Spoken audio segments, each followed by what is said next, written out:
Hello बच्चों, आइए इस प्रश्न को देखते हैं।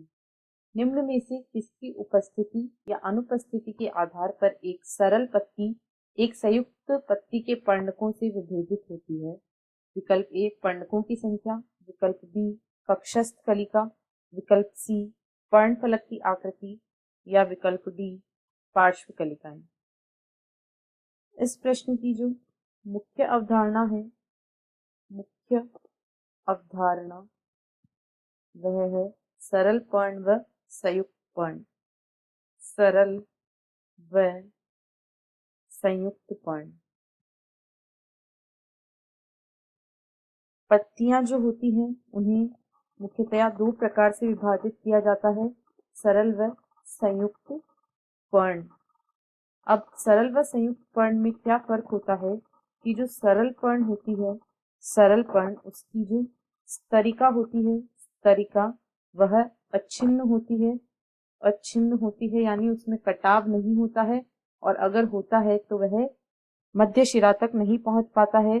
जबकि संयुक्त पर्ण में जो स्तरिका होती है, स्तरिका इसमें कटाव, स्तरिका का कटाव मध्य शिरा तक पहुंच जाता है, मध्य शिरा तक पहुंच जाता है। इस प्रकार की पत्ती को हम संयुक्त पर्ण कहते हैं।